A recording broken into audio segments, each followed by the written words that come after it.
ಸದ್ಯ Indian army Jammu ಕಾಶ್ಮೀರದಲ್ಲಿ ಉಗ್ರರನ್ನ ಹುಡುಕಾಡಿ ಬೇಟೆಯಾಡುವಂತ ಕೆಲಸವನ್ನ ಮಾಡ್ತಾ ಇದೆ.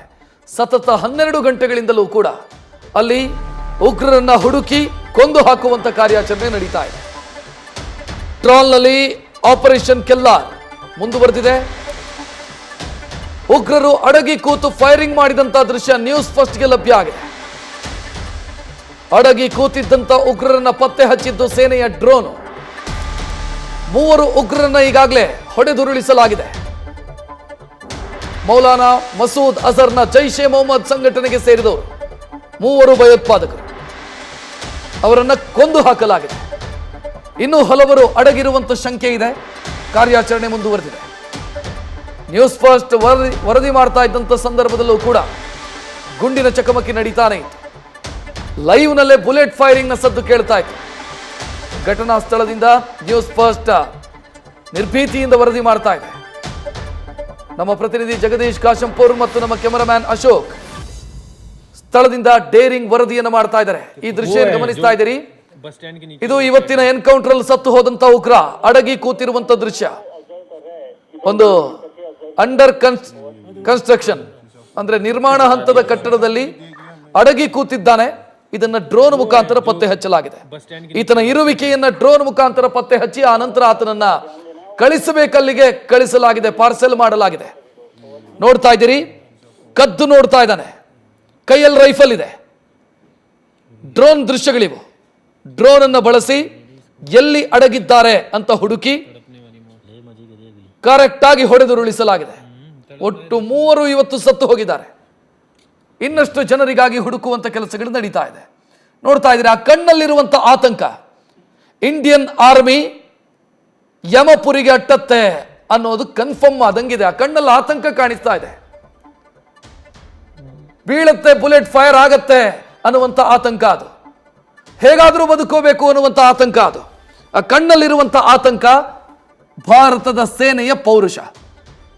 ಮೊನ್ನೆ ಧರ್ಮ ಕೇಳಿ ನಮ್ಮ ಬಡಪಾಯಿಗಳನ್ನ, ಅಮಾಯಕ ಟೂರಿಸ್ಟ್ಗಳನ್ನ ಕೊಂದು ಹಾಕಿದ್ರಲ್ಲ, ತಾಕತ್ತಿದ್ರೆ ಇವತ್ತು ಉತ್ತರ ಕೊಡಿ ಅಂತ ಕೇಳ್ತಾ ಇರೋದು ಇಂಡಿಯನ್ ಆರ್ಮಿ. ದಮ್ ಇದ್ರೆ ಉತ್ತರ ಕೊಡಿ ಅಂತ. ಈಗ ಬಿಲದಲ್ಲಿ ಅಡಗಿ ಕೂತಿದ್ದಾವೆ. ನಿಶಸ್ತ್ರ ಆಗಿ ಕೂತಿದ್ದಂತ ಪ್ರವಾಸಿಗರ ಮುಂದೆ ಇವರದು ಪೌರುಷ. ಮೋದಿಗೆ ಹೇಳು, ನಿನ್ನ ಧರ್ಮ ಯಾವುದು, ಕಲಮ ಓದು. ಓದ್ರಪ್ಪ ಈಗ ಕಲಮ. ಕದ್ದು ಮುಚ್ಚಿ ಬದುಕಿದ್ರೆ ಸಾಕು ಅಂತ ಒದ್ದಾಡ್ತಾ ಇರೋದನ್ನು ಗಮನಿಸ್ತಾ ಇದ್ದೀರಿ. ಡ್ರೋನ್ ಮುಖಾಂತರ ಸರಿಯಾಗಿರುವಂತ ದೃಶ್ಯಗಳಿವು. ಹೇಗಾದ್ರೂ ತಪ್ಪಿಸ್ಕೊಳ್ಬೇಕು ಅಂತ. ಬಟ್ 4 ಸುತ್ತಲೂ ಸುತ್ತುವರೆದಿದೆ ಭಾರತೀಯ ಸೇನೆ. ಹೇಗೆ ತಪ್ಪಿಸ್ಕೊಳ್ಳೋದು? ಸ್ವಲ್ಪ ಹೊತ್ತಲ್ಲೇ ಹೆಣ ಬಿದ್ದಿದೆ. ಸ್ವಲ್ಪವೇ ಹೊತ್ತಲ್ಲಿ 3 ಹೆಣ ಬಿದ್ದಿದೆ. 3 ಕೂಡ ಸದ್ಯ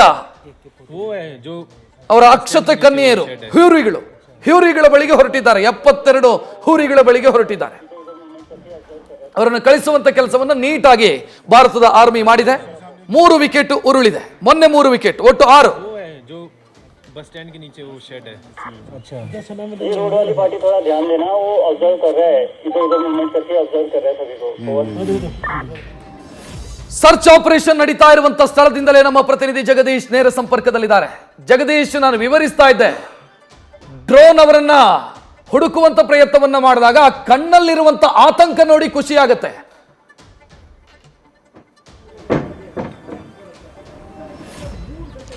ರಕ್ಷತ್, ನಿಜವಾಗ್ಲೂ ಸಹಿತ ಏನಂದ್ರೆ ಸೇನೆಯ ಆಪರೇಷನ್ ಇದೆಯಲ್ಲ, ಸೇನೆಯ ಆಪರೇಷನ್ ಮುಂಗಡೆ ಉಗ್ರರು ಹೆಡೆಮುರಿ ಕಟ್ಟಿ ಏನಂದ್ರೆ ಅವ್ರನ್ನ ಬಿಲದಲ್ಲಿ ಕೂತ್ಕೊಳ್ಳುವಂತಹ ಪರಿಸ್ಥಿತಿ ನಿರ್ಮಾಣವಾಗಿದೆ. ಒಂದು ಕಡೆಗೆ 3 ಜನರನ್ನ ಮಟ್ಟ ಹಾಕಿರ್ತಕ್ಕಂತಹ ಸೇನೆ ಇನ್ನೂ 2 ಹುಡುಕಾಟದಲ್ಲಿ ನಿರಂತರವಾದಂತಹ ಆಪರೇಷನ್ ಮಾಡ್ತಾ ಇದೆ. ಈ ಆಪರೇಷನ್ ಹೇಗಿದೆ ಅಂತಂದ್ರೆ, ಈ ಟ್ರಾಲ್ ಅನ್ನುವಂತಹ ಹಳ್ಳಿ, ಈ ಒಂದು ಹಳ್ಳಿಯಲ್ಲಿ ಪೂರ್ತಿಯಾದಂತಹ ಆಪರೇಷನ್ ನಡೀತಿದೆ. ನಿಮಗೆ ಕೆಲವೊಂದು ವಿಜುವಲ್ಸ್ ನ ತೋರಿಸುವಂತಹ ಪ್ರಯತ್ನವನ್ನ ಮಾಡ್ತೀನಿ. ಯಾಕಂದ್ರೆ ಇಲ್ಲಿ ಏನಿದೆ ಪರಿಸ್ಥಿತಿ, ಈ ಪರಿಸ್ಥಿತಿಯಲ್ಲಿ ಏನಂದ್ರೆ ಬೆಳಗ್ಗೆ 3 ಗಂಟೆಯಿಂದ ಕಾರ್ಯಾಚರಣೆ ಆರಂಭ ಆಗುತ್ತೆ. 3 ಗಂಟೆಯಿಂದ ಕಾರ್ಯಾಚರಣೆ ಆದ ತಕ್ಷಣವೇ ಪೂರ್ತಿಯಾಗಿ ಇಲ್ಲಿಂದ ಏನಂದ್ರೆ ಫಸ್ಟ್ ಇನ್ಫಾರ್ಮೇಶನ್ ಬರುತ್ತೆ, 5 ಜನ ಇದ್ದಾರೆ ಅಂತ ಹೇಳಿ. 5 ಜನರಿಗೆ ಕಾರ್ಯಾಚರಣೆ ನಡೆಯುತ್ತೆ. ಫಸ್ಟ್ 3 ಜನರ ಹೊಡೆದುಳಿಸುವಂತಹ ಕೆಲಸವನ್ನ ಮಾಡ್ತಾರೆ. ಬೆಳಗ್ಗೆ 3 ಗಂಟೆಯಿಂದ ಆರಂಭ ಆಗಿರತಕ್ಕಂತಹ ಆಪರೇಷನ್. ತದನಂತರ ಪೂರ್ತಿಯಾಗಿ 11 ಗಂಟೆವರೆಗೆ 3 ಜನರ ಹೊಡೆದು ಏನು ಎಸಿತಾರೆ. ಫಸ್ಟ್ ಒಬ್ಬನಿಗೆ ಹೊಡೆದಾಕ್ತಾರೆ, ಅದಾದ್ಮೇಲೆ 2 ಮತ್ತೆ ಅವನಿಗೆ ಸಪೋರ್ಟಿವ್ ಆಗಿ ಬಂದಿರತಕ್ಕಂಥವನು, ಅದಾದ್ಮೇಲೆ ಇನ್ನೂವರೆಗೂ 2 ಆಪರೇಷನ್ ನಡೀತಿದೆ. ಈ ಒಂದು ಆಪರೇಷನ್ಗೆ ಬರೋಬ್ಬರಿ ಬಳಕೆ ಆಗಿರುವಂತದ್ದು 650 ಸೇನೆಯ ಸಿಬ್ಬಂದಿಗಳು. ಅದರಲ್ಲಿ 200 ಜನ ಏನಂದ್ರೆ CRPF ನ 108 ಬೆಟಾಲಿಯನ್ ಮತ್ತೆ 110 ಬೆಟಾಲಿಯನ್ ಬೆಟಾಲಿಯನ್, ಈ 2 ಬೆಟಾಲಿಯನ್ ಅವರು ಏನಂದ್ರೆ ಆಪರೇಷನ್ ಅನ್ನ ಮಾಡ್ತಾ ಇದ್ದಾರೆ. ಮತ್ತೊಂದು ಕಡೆಗೆ ರಾಷ್ಟ್ರೀಯ ರೈಫಲ್ಸ್ ಆ ಒಂದು ತಂಡ ಏನಿದೆ ಬರೋಬ್ಬರಿ 250 ಜನರಿದ್ದಾರೆ. ಅದಾದ್ಮೇಲೆ SOG ಸ್ಪೆಷಲ್ ಆಪರೇಷನ್ ಟೀಮ್ ಏನಿದೆ ಆ ಒಂದು ಟೀಮ್ ನಲ್ಲೂ ಸಹಿತ ಅಂದ್ರೆ ಸುಮಾರು 70 ಜನ ಅವ್ರನ್ನ ಯಾವ ರೀತಿಯಾಗಿ ಹೊಡೆದುಳಿಸುವಂತಹ ಕೆಲಸವನ್ನ ಮಾಡ್ತಿದ್ದಾರೆ ಅಂತಂದ್ರೆ ನಿರಂತರವಾಗಿ ಆ ಒಂದು ಏನಂದ್ರೆ ಡ್ರೋನ್ಗಳ ಮೂಲಕವಾಗಿ ಅವರ ಮಾಹಿತಿನ ಕಲೆ ಹಾಕುವಂತಹ ಕೆಲಸವನ್ನ ಮಾಡ್ತಾರೆ. ತದನಂತರ ಆ ಡ್ರೋನ್ಗಳ ಮೂಲಕವಾಗಿ ಅವರ ಮನೇಲಿರುವಂತದ್ದು ಮೊದಲು ಕನ್ಫರ್ಮೇಶನ್ ತಗೋತಾರೆ. ಕನ್ಫರ್ಮೇಶನ್ ತಗೊಂಡ ತಕ್ಷಣ ನೆಕ್ಸ್ಟ್ ಏನಂತಂದ್ರೆ ಆ ಮನೆ ಮೇಲೆ ಅಟ್ಯಾಕ್ ಅನ್ನು ಮಾಡುವಂತಹ ಕೆಲಸವನ್ನ ಮಾಡ್ತಾರೆ. ಮೊದಲು ಆರಂಭಿಕ ಹಂತದಲ್ಲಿ ಆ ಡ್ರೋನ್ ವಿಜುವಲ್ಸ್ ಸಹಿತ ಏನಂದ್ರೆ ನ್ಯೂಸ್ ಫಸ್ಟ್ ಗೆ ಸಿಕ್ಕಿದೆ. ಆ ಡ್ರೋನ್ ವಿಜುವಲ್ಸ್ ಯಾವ ರೀತಿ ಇದೆ ಅಂತಂದ್ರೆ ಅವನು ಕೂತ್ಕೊಂಡು ಫೈರಿಂಗ್ ಮಾಡುವಂತಹ ವಿಜುವಲ್ಸ್ ಸಹಿತ ನೀವು ಕಣ್ಮುಂದೆ ನೋಡ್ತಾ ಇದ್ರಲ್ಲ, ಆ ವಿಜುವಲ್ಸ್ ಅಲ್ಲೇ ನಿಮಗೆ ಗೊತ್ತಾಗುತ್ತೆ ಅವನ ಆಪರೇಷನ್ ಯಾವ ರೀತಿಯಾಗಿ ಅವರು ಪ್ರಿಪೇರ್ ಅನ್ನ ಆಗಿದ್ರು, ಯಾವ ರೀತಿಯಾಗಿ ಏನಂದ್ರೆ ರೈಫಲ್ಸ್ ಗಳನ್ನ ಇಟ್ಕೊಂಡು ಬಂದಿದ್ರು, ಮತ್ತೆ ಯಾವ ರೀತಿಯಾಗಿ ಬಾಂಬ್ ಗಳನ್ನ ಇಟ್ಕೊಂಡು ಬಂದಿದ್ರು. ಆ ಎಲ್ಲಾ ವಿಜುವಲ್ಸ್ ಸಹಿತ ಏನಂತಂದ್ರೆ ನ್ಯೂಸ್ ಫಸ್ಟ್ ಕ್ಯಾಮ್ರಾ ಮುಂದ್ಗಡೆ ಏನಂತಂದ್ರೆ ಸಿಕ್ಕಿರುವಂತದ್ದು, ಅಂದ್ರೆ ಆ ಡ್ರೋನ್ ನ ವಿಜುವಲ್ಸ್ ಸಹಿತ ನ್ಯೂಸ್ ಫಸ್ಟ್ ಕ್ಯಾಮ್ರಾದ ಮುಂದ್ಗಡೆ ಸಿಕ್ಕಿರುವಂತದ್ದು. ಆ ವಿಜುವಲ್ಸ್ ಸಹಿತ ನಾವೀಗ ಪ್ಲೇ ಅನ್ನ ಮಾಡ್ತಾ ಇರುವಂತದ್ದು. ಮತ್ತೆ ಅದರ ಜೊತೆಗೆ ಏನಂತಂದ್ರೆ ಇಲ್ಲಿರುವಂತಹ ಪರಿಸ್ಥಿತಿ ಹೇಗಿದೆ ಅಂದ್ರೆ ಇನ್ನೂವರೆಗೂ ಸಹಿತ ಆಪರೇಷನ್ ನಡೀತಿದೆ. ಒಟ್ಟು 14 ಜನರ ತಂಡ ಇದೆ. ಅದು ಆ ಉಗ್ರರ ಲಿಸ್ಟ್ ಏನಂದ್ರೆ ಸೇನೆಯ ಬಳಿ ಇದೆ. ಆ 14 ಜನರ ಲಿಸ್ಟ್ ಅನ್ನ ಈಗಾಗಲೇ ಅದರಲ್ಲಿ 6 ಜನರನ್ನ ಹೊಡೆದುಡಿಸುವಂತಹ ಕೆಲಸವನ್ನ ಮಾಡಿದ್ದಾರೆ. ಇನ್ನು 8 ಜನ ಇದ್ದಾರೆ. ಆ 8 ಜನರಲ್ಲಿ ಈಗ ನಾವು ನಿಂತಿರುವಂತಹ ಸ್ಥಳದಲ್ಲಿ ಏನಂದ್ರೆ ಇನ್ನೂ 2 ಇದ್ದಾರೆ ಅನ್ನುವಂತಹ ಮಾಹಿತಿ, ಇಂಟೆಲಿಜೆನ್ಸ್ ಮಾಹಿತಿ. ಹಾಗಾಗಿ ಏನಂದ್ರೆ ಆಪರೇಷನ್ ಮಾಡುವಂತಹ ಕೆಲಸಗಳನ್ನ ಏನಂದ್ರೆ ಮಾಡ್ತಾ ಇರುವಂತದ್ದು. ಈ ಎಲ್ಲಾ ಕಾರಣಗಳಿಂದ ಏನಂದ್ರೆ ಇನ್ನೂವರೆಗೂ ಸಹಿತ ಈ ಆಪರೇಷನ್ ಯಾವುದೇ ಕಾರಣಕ್ಕೂ ಮುಕ್ತಾಯ ಆಗುವುದಿಲ್ಲ. ಮುಂದಿನ ಕೆಲವು ದಿವಸಗಳ ಕಾಲವೂ ಸಹಿತ ಇದೇ ರೀತಿಯಾದಂತಹ ಆಪರೇಷನ್ 14 ಜನರ ರುಂಡವನ್ನ ಚೆಂಡಾಡುವವರೆಗೂ ಸೇನೆಯನ್ನು ಬಿಡೋದಿಲ್ಲ. ಮತ್ತೆ ಅದರ ಜೊತೆಗೆ ಪೆಹಲ್ಗಾಮ್ ಅಲ್ಲಿ ಆಯ್ತಲ್ಲ ದಾಳಿ, ಆ ಪೆಹಲ್ಗಾಮ್ ಅಲ್ಲಿ ಆಗಿರ್ತಕ್ಕಂತಹ ದಾಳಿಗೂ ಮತ್ತೆ ಈ ಒಂದು ಉಗ್ರರ ಇವತ್ತಿನ ಹತ್ಯೆಗೂ ಏನಂದ್ರೆ ಲಿಂಕ್ ಇರುವಂತದ್ದು. ಇಬ್ರು ಸಹಿತ ನಿರಂತರವಾದಂತಹ ಸಂಪರ್ಕದಲ್ಲಿದ್ರು. ಇವ್ರು ಆ ಪೆಹಲ್ಗಾಮ್ ದಾಳಿಗೆ ಹೋಗಿರ್ತಕ್ಕಂತಹ ವ್ಯಕ್ತಿಗೆ ಏನಂದ್ರೆ ವೆಪನ್ಸ್ ಗಳಾಗಿರ್ಬೋದು ಅಥವಾ ಅವರಿಗೆ ಏನಂದ್ರೆ ಬೇರೆ ಬೇರೆ ಸಹಕಾರವನ್ನ ಮಾಡಿರ್ತಕ್ಕಂಥವನೇ ಇವತ್ತಿನ ಶಾಹಿರ್. ಅವನ್ನ ಹತ್ಯೆ ಮಾಡುವ ಮೂಲಕವಾಗಿ ಪೂರ್ತಿಯಾಗಿ ಏನಂದ್ರೆ ಈ ಒಂದು ಆಪರೇಷನ್ ಅಲ್ಲಿ ಒಂದು ರೀತಿಯ ಮೇಜರ್ ಸಕ್ಸಸ್ ಸಿಕ್ಕಿದೆ ಅಂದ್ರೆ ತಪ್ಪಾಗ್ಲಿಕ್ಕಿಲ್ಲ. ಇವತ್ತು ಸತ್ತಿರ್ತಕ್ಕಂತಹ 3 ಜನರು ಏನಿದ್ದಾರೆ ಆ 3 ಜನರು ಸಹಿತ ಏನಂತಂದ್ರೆ ಮೊನ್ನೆ ಅವರ ಮನೆಗಳನ್ನ ಉಡಿಸ್ ಮಾಡುವಂತಹ ಕೆಲಸವನ್ನ ಮಾಡಿದ್ರು. ಅಂದ್ರೆ ಪೆಹಲ್ಗಾಮ್ ದಾಳಿ ಆಗಿದ್ದ 2 ದಿವಸದಲ್ಲಿ ಉಗ್ರರ ಮನೆಗಳ ನೆಲೆಗಳನ್ನ ಉಡಿಸ್ ಮಾಡುವಂತಹ ಕೆಲಸವನ್ನ ಮಾಡಿದ್ರಲ್ಲ, ಆ ಸಂದರ್ಭದಲ್ಲಿ ಆ ಒಂದು ವ್ಯಕ್ತಿಗಳ ಮನೆಗಳನ್ನು ಸಹಿತ ಉಗ್ರರ ವ್ಯಕ್ತಿಗಳ ಮನೆಗಳನ್ನು ಸಹಿತ ಹೊಡೆದಾಕಿದ್ರು. ಇವಾಗಲೂ ಸಹಿತ ಆಪರೇಷನ್ ನಡೀತಿದೆ ನೋಡಿ. ಇದನ್ನು ತೆಗೆದುಕೊಂಡು ಹೋಗ್ತಿದಾರಲ್ಲ, ಉಗ್ರರ ಬಾಡಿಗಳನ್ನ ತೆಗೆದುಕೊಂಡು ಬರೋ ಸಲುವಾಗಿ ಅಂತಂದ್ರೆ ಆ ಒಂದು ಏನಂದ್ರೆ ಸ್ಕೆಚರ್ ಇರುವಂತದ್ದು ಅದನ್ನ ತೆಗೆದುಕೊಂಡು ಹೋಗ್ತಾ ಇದ್ದಾರೆ. ಆ ಮೂಲಕವಾಗಿ ಅವರನ್ನ ತೆಕ್ಕೊಂಡು ಹೊರಗಡೆ ಬರ್ತಾರೆ. ಬಾಡಿಗಳನ್ನ ಹೊರಗಡೆ ತೆಗೆದುಕೊಂಡು ಬರೋ ಸಲುವಾಗಿ ಅಂದ್ರೆ ಆ ಒಂದು ಐಟಮ್ಸ್ ಗಳನ್ನ ತೆಗೆದುಕೊಂಡು ಹೋಗ್ತಾ ಇದ್ದಾರೆ. ಮತ್ತೆ ಆ ಬಾಡಿಯನ್ನ ಪೋಸ್ಟ್ ಮಾರ್ಟಮ್ ತೆಗೆದುಕೊಂಡು ಹೋಗ್ತಾರೆ. ಅದಾದ್ಮೇಲೆ ಬಾಡಿಗಳನ್ನ ಯಾವುದೇ ಕಾರಣಕ್ಕೂ ಯಾರಿಗೂ ಸಿಗದೇ ಇರೋ ರೀತಿಯಲ್ಲಿ ಏನಂತಂದ್ರೆ ದಫನ್ ಮಾಡುವಂತಹ ಕೆಲಸವನ್ನ ಮಾಡ್ತಾರೆ. ಆ ಮೂಲಕವಾಗಿ ಪೂರ್ತಿಯಾಗಿ ಉಗ್ರರ ಕಾರ್ಯಾಚರಣೆಯ ಸಂಪೂರ್ಣ ವಿವರಗಳನ್ನ ನ್ಯೂಸ್ ಫಸ್ಟ್ ಕೊಡುವಂತಹ ಕೆಲಸವನ್ನ ಮಾಡ್ತಾರೆ. ಯಾಕಂದ್ರೆ ಇಂತಹ ಕಾರ್ಯಾಚರಣೆ ಬಹಳಷ್ಟು ಕಡಿಮೆ, ಅದರಲ್ಲೂ ಸ್ಪೆಷಲಿ ಏನಂದ್ರೆ ಜಮ್ಮು ಕಾಶ್ಮೀರದಲ್ಲಿ ಕಾಮನ್ ಆದ್ರೂ ಸಹಿತ ನಮ್ಮ ಭಾಗದವರಿಗೆ ಇದರ ಸಂಪೂರ್ಣವಾದಂತಹ ಮಾಹಿತಿನೇ ಇರೋದಿಲ್ಲ. ಕಾರಣ ಏನು ಅಂದ್ರೆ ನಮ್ಮ ಕಡೆ ಉಗ್ರರ ಚಟುವಟಿಕೆಗಳು ಪೂರ್ತಿಯಾಗಿ ಇಲ್ವೇ ಇಲ್ಲ. ಅಂತಹ ಒಂದು ಶಾಂತ ಭೂಮಿಯಲ್ಲಿ ಇರುವಂತವ್ರು ನಾವು. ಆದ್ರೆ ನೀವು ಈ ಒಂದು ಪಾಕ್ ಆಕ್ರಮಿತ ಕಾಶ್ಮೀರದ ಗಡಿಭಾಗದಲ್ಲಿರುವಂತಹ ರಾಜ್ಯ ಇದೆಯಲ್ಲ, ಇಲ್ಲಿ ಬಂದ್ರೆ ಇದರ ಎಫೆಕ್ಟ್ ಏನಿದೆ ಅಂತ ನಿಮಗೆ ಗೊತ್ತಾಗುತ್ತೆ. ಇದರ ಎಫೆಕ್ಟ್ ನಿರಂತರವಾಗಿ ಒಂದು ಆಪರೇಷನ್ ಮಾಡಬೇಕಂದ್ರೆ 600, 650, 700 ಜನ ಸೇನೆಯವರು ಬರಬೇಕು ಅಂದ್ರೆ ಜಸ್ಟ್ ಇಮ್ಯಾಜಿನ್ ಪರಿಸ್ಥಿತಿ ಹೇಗಿದೆ ಅಂತ. ನಾವು ಬೆಳಿಗ್ಗೆ ರಿಪೋರ್ಟಿಂಗ್ ಮಾಡುವಂತಹ ಸಂದರ್ಭದಲ್ಲಿ ಮತ್ತೆ ಅದಾದ್ಮೇಲೆ ಮಧ್ಯಾಹ್ನ 2 ಗಂಟೆವರೆಗೂ ರಕ್ಷತ್ ನಿರಂತರವಾದಂತಹ ಗುಂಡಿನ ದಾಳಿ ಕೇಳಿಸ್ತಾನೆ ಇತ್ತು ನಮಗೆ. ಅಂದ್ರೆ ಯಾವ ರೀತಿಯಾದಂತಹ ಪರಿಸ್ಥಿತಿ ಅಂತಂದ್ರೆ ಒಂದ್ ಕಡೆ ಫೈರಿಂಗ್ ಆಗುತ್ತೆ, ಮತ್ತೆ ಅದಕ್ಕೆ ಕೌಂಟರ್ ಫೈರಿಂಗ್ ಮಾಡುವಂತಹ ಕೆಲಸವನ್ನ ಮಾಡ್ತಾರೆ. ಈ ಇವತ್ತಿನ ಆಪರೇಷನ್ ನ ವಿಶೇಷ ಏನು ಅಂತಂದ್ರೆ ಪ್ರತಿ ಬಾರಿ ಏನಾಗ್ತಿತ್ತು ಉಗ್ರರು ಫೈರಿಂಗ್ ಅನ್ನ ಮಾಡ್ತಿದ್ರು. ಆದ್ರೆ ಈ ಬಾರಿ ಏನಂದ್ರೆ ಅತಿ ಹೆಚ್ಚು ಪ್ರಮಾಣದಲ್ಲಿ ಅವ್ರ ಹತ್ರ ಶಸ್ತ್ರಾಸ್ತ್ರಗಳಿದಾವೆ, ಶೇಖರಣೆ ಮಾಡಿ ಮನೇಲಿ ಇಟ್ಕೊಂಡಿದ್ದಾರೆ. ಆ ಶೇಖರಣೆ ಮಾಡಿ ಇಟ್ಕೊಂಡಿರ್ತಕ್ಕಂತಹ ಶಸ್ತ್ರಾಸ್ತ್ರಗಳಲ್ಲಿ ಅತಿ ಹೆಚ್ಚು ಬಾಂಬ್ಗಳು ಸಹಿತ ಇದಾವೆ. ಆ ಬಾಂಬ್ಗಳನ್ನ ಎಸೆಯುವಂತಹ ಕೆಲಸವನ್ನ ಮಾಡ್ತಾ ಇದ್ದಾರೆ. ಅವರನ್ನ ಟ್ರ್ಯಾಪ್ ಮಾಡೋ ಸಲುವಾಗಿ ಏನಂತಂದ್ರೆ ಅವರನ್ನ ಹಿಡಿಬೇಕು ಅನ್ನುವಂತಹ ಕಾರಣಕ್ಕಾಗಿ ಭಾರತೀಯ ಸೇನೆ ಡ್ರೋನ್ ಬಳಕೆಯನ್ನ ಮಾಡ್ತಾ ಇದೆ. ಅಂದ್ರೆ ಈ ಒಂದು ಮನೆ ಇದೆ, ಮನೆಯ ಗ್ರೌಂಡ್ ಫ್ಲೋರ್ ಅಲ್ಲಿ ಗ್ರೌಂಡ್ ಬೇಸ್ ಅಲ್ಲಿ ಅಂತಂದ್ರೆ ಅವ್ರು ಕೂತ್ಕೊಂಡ್ ಬಿಟ್ಟಿದ್ದಾರೆ. ಅಂತಹ ಕೂತ್ಕೊಂಡಿರುವಂತವರ ಮುಖದ ಚೆಹರೆಯನ್ನ ಮತ್ತೆ ಅವರ ಮೂವ್ಮೆಂಟ್ಸ್ ಗಳನ್ನ ತಿಳ್ಕೊಳ್ಳೋ ಸಲುವಾಗಿ ಡ್ರೋನ್ಸ್ ಗಳನ್ನ ಬಿಟ್ಟು ಅವರ ಚಲನವಲನಗಳನ್ನ ತಿಳ್ಕೊಂಡು ತದನಂತರ ಅವ್ರ ಮೇಲೆ ಅಟ್ಯಾಕ್ ಮಾಡುವಂತಹ ಕೆಲಸವನ್ನ ಭಾರತೀಯ ಸೇನೆ ಮಾಡಿದೆ. ಹಾಗಾಗಿ ಈಗ 3 ಜನರ ಹೆಡೆಮುರಿ ಕಟ್ಟುವಂತಹ ಕೆಲಸವನ್ನ ಮಾಡಿದ್ದಾರೆ. ಪೆಹಲ್ಗಾಮ್ ನಲ್ಲಿ ಉಗ್ರರು ಒಂದು ಸ್ಟೇಟ್ಮೆಂಟ್ ಅನ್ನ ಕೊಡ್ತಾ ಇದ್ರಲ್ಲ, ಹೋಗಿ ಮೋದಿಗೆ ಹೇಳು ಅಂತ. ಈಗ ಯಾರನ್ನ ಹೇಳ್ಬೇಕು ಅವರು? ಈಗ ಎಲ್ಲಿಗೆ ಹೋಗ್ತಾರೆ ಅವರು? ಈಗ ಬಿಲ್ಲದಲ್ಲಿ ಕುತ್ಕೊಂಡ್ಬಿಟ್ಟಿದ್ದಾರೆ. ಬಿಲ್ಲದಲ್ಲಿ ಕುತ್ಕೊಂಡಿರೋಂತರ್ನು ಸಹಿತ ಯಾವುದೇ ಕಾರಣಕ್ಕೂ ಬಿಡ್ತಾ ಇಲ್ಲ. ಅವ್ರನ್ನೂ ಸಹಿತ ಸೆದೆ ಬಿಡುವಂತಹ ಕೆಲಸವನ್ನ ಮಾಡ್ತಾರೆ. ಮತ್ತೆ ಇನ್ನು ಇಬ್ಬರಿಗೋಸ್ಕರ ಆಪರೇಷನ್ ಕೆಲ್ಲರ್ ನಡೀತಾ ಇರುವಂತದ್ದು. ರಕ್ಷತ್, ಜಗದೀಶ್, ಈ ಹಿಂದೆ ಉಗ್ರ ನಿಗ್ರಹ ಚಟುವಟಿಕೆಗಳನ್ನ ಮಾಡೋ ಸಂದರ್ಭದಲ್ಲಿ ಭಾರತೀಯ ಸೇನೆಗೆ ಮತ್ತೊಂದು ಸವಾಲು ಎದುರಾಗ್ತಾ ಇತ್ತು. ಕಾರ್ಯಾಚರಣೆಗೆ ಇಳಿದಾಗ ಸ್ಥಳೀಯರು ಕಲ್ಲೆತ್ತಿ ಎಸಿತಾ ಇದ್ರು ಭಾರತದ ಸೇನೆಯ ಮೇಲೆ. ಈಗ ಹಂಗೇ ಇದೆಯಾ ಸ್ಥಿತಿ? ಬದಲಾವಣೆಗಳಾಗಿದೆಯಾ? ಏನ್ ಚೇಂಜಸ್ ಆಗಿದೆ? ತಾವು ಹತ್ರದಿಂದ ನೋಡ್ತಾ ಇದ್ರಿ ಇಡೀ ಕಾರ್ಯಾಚರಣೆಯನ್ನ. ರಕ್ಷತ್, 2019ರವರೆಗೆ, ಯಾಕಂದ್ರೆ ನಾನು ಬಹಳಷ್ಟು ಜನರ ಮಾತಾಡಿಸ್ತಾ ಇದ್ದೆ ಇಲ್ಲಿ, 2019ರವರೆಗೆ ಈ ಒಂದು ಆಪರೇಷನ್ ಉಗ್ರರಿಗೆ ಏನಂದ್ರೆ ಏನು ಹತ್ಯೆನ ಮಾಡುವಂತಹ ಕೆಲಸವನ್ನ ಮಾಡ್ತಾರಲ್ಲ, ಈ ಊರಿಗೆ ಈ ಊರಲ್ಲಿ ನಿಂತ್ಕೊಂಡಿದ್ದೀನಿ ಟ್ರಾಲ್, ಇಲ್ಲಿ ಯಾವುದೇ ಕಾರಣಕ್ಕೂ ಸಹಿತ ಸೇನೆ ಬರೋದಕ್ಕೆ ಬಿಡ್ತಾ ಇರಲಿಲ್ಲ. ಫಾರ್ ಎಕ್ಸಾಂಪಲ್ ನಿಮ್ಗೆ ವಿಜುವಲ್ಸ್ ತೋರಿಸ್ತೀನಿ. ಇವಾಗ್ಲೂ ಸಹಿತ ನೋಡಿ, ಹೈಯೆಸ್ಟ್ ಜನ ಇರುವಂತದ್ದು ಬರೀ ಏನಂತಂದ್ರೆ ಯುವಕರು. ಆ ಯುವಕರು ಎಲ್ಲರೂ ಸಹಿತ ಇವಾಗ್ಲೂ ಸಹಿತ ಇಲ್ಲಿ ಕೂತ್ಕೊಂಡಿದ್ದಾರೆ, ಮರದ ಕೆಳಗಡೆ ಕೂತ್ಕೊಂಡು ಇಷ್ಟು ದೊಡ್ಡದಂತಹ ಕಾರ್ಯಾಚರಣೆ ಆಪರೇಷನ್ ನಡೀತಾ ಇದೆ. ಇಂತಹ ಆಪರೇಷನ್ ನಡೆಯುವಂತಹ ಸಂದರ್ಭದಲ್ಲೂ ಸಹಿತ ಅವ್ರಿಗೆ ಎಷ್ಟು ಕ್ಯೂರಿಯಾಸಿಟಿ ಅಂದ್ರೆ ಇಲ್ಲಿ ಕೂತ್ಕೊಂಡು ನೋಡ್ತಾರೆ. ಅವರಿಗೆ ಒಂಥರ ಈ ಫೈರಿಂಗು, ಈ ತರ ಬಾಂಬ್ ದಾಳಿ ಯಾವುದೂ ಸಹಿತ ಅವ್ರಿಗೆ ದೊಡ್ಡ ವಿಚಾರ ಅಲ್ವೇ ಇಲ್ಲ. ಅವ್ರು ಆರಾಮಾಗಿ ಬಂದು ಸಾಮಾನ್ಯವಾಗಿ ನಾವು ಹೆಂಗೆ ಊರಲ್ಲಿ ಕುತ್ಕೋತೀವಲ್ಲ ಆ ರೀತಿ ಕುತ್ಕೊಂಡಿದ್ದಾರೆ. ಬೆಳಗ್ಗೆಯಿಂದ ಒಂದು 10 ಸರಿ ಏನೋ ಮಿಲಿಟರಿ ಅವರಿಗೆ ವಾಪಸ್ ಕಳಿಸಿದ್ರು ಸಹಿತ ಮತ್ತೆ ವಾಪಸ್ ಬರುವಂತಹ ಕೆಲಸವನ್ನ ಮಾಡ್ತಾ ಇದ್ದಾರೆ. 2019 ಇಲ್ಲಿ ಯಾವ್ದಾದ್ರು ಒಂದು ಮಿಲಿಟರಿ ವೆಹಿಕಲ್ಸ್ ಬಂತಂದ್ರೆ ಸಾಕು, ಅದರ ಮೇಲೆ ಇಲ್ಲಿರುವಂತಹ ಯುವಕರು ದೊಡ್ಡ ಮಟ್ಟಿಗೆ ಕಲ್ಲು ತೂರಾಟವನ್ನ ಮಾಡ್ತಾ ಇದ್ರು.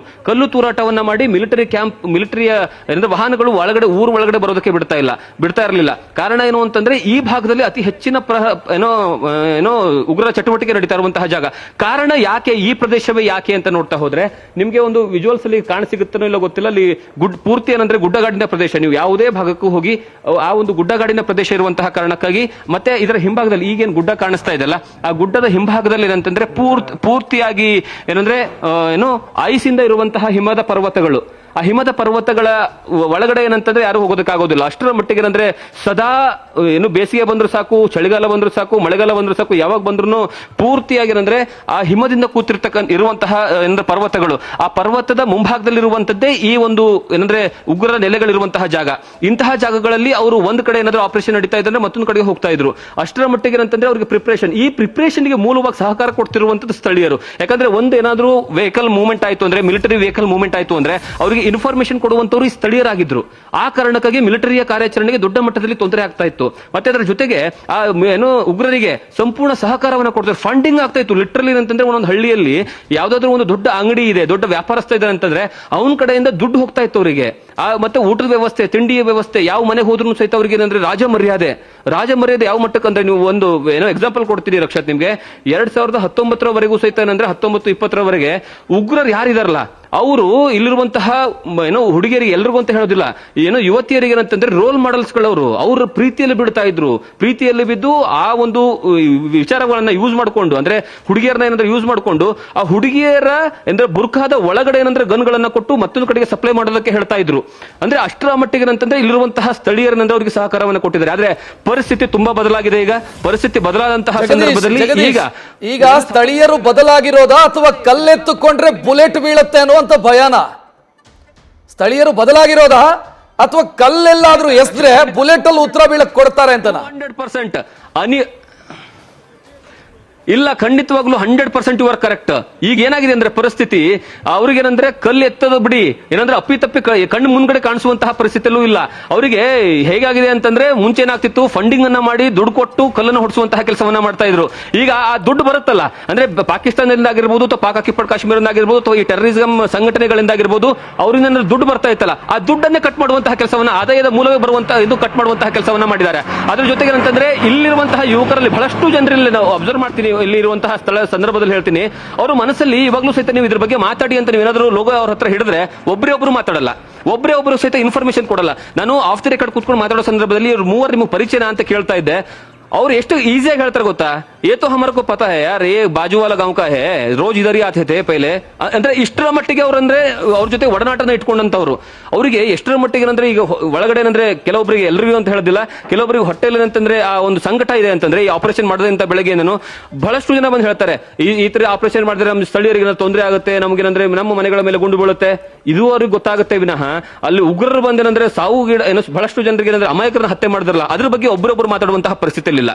ನಾವು ಎಷ್ಟು ಜನರನ್ನ ಟ್ರೈ ಮಾಡಿದೆ ಊರಲ್ಲಿ ಮಾತಾಡೋ ಸಲುವಾಗಿ, ಒಬ್ಬರಾದ್ರೂ ಬಂದು ಹೇಳಿ ರಿಯಾಲಿಟಿ ಏನು ಅಂತ ಹೇಳಿ, ನಿಮ್ಗೆ ಗೊತ್ತು ತಾನೆ ಆ ವ್ಯಕ್ತಿ ಯಾರು ಇವತ್ತು ಹತ್ಯೆ ಆಗಿದ್ದಾನಲ್ಲ. ಇಲ್ಲಿರುವಂತಹ ಬಹುತೇಕ ಎಲ್ರಿಗೂ ಗೊತ್ತವ್ರು ಯಾರು ಅಂತ. ಇವತ್ತು ಹತ್ಯೆ ಆಗಿರುವಂತಹ ಮೂವರು ಸಹಿತ ಅವರ ಇತಿಹಾಸ ಹೇಳ್ತಾರೆ.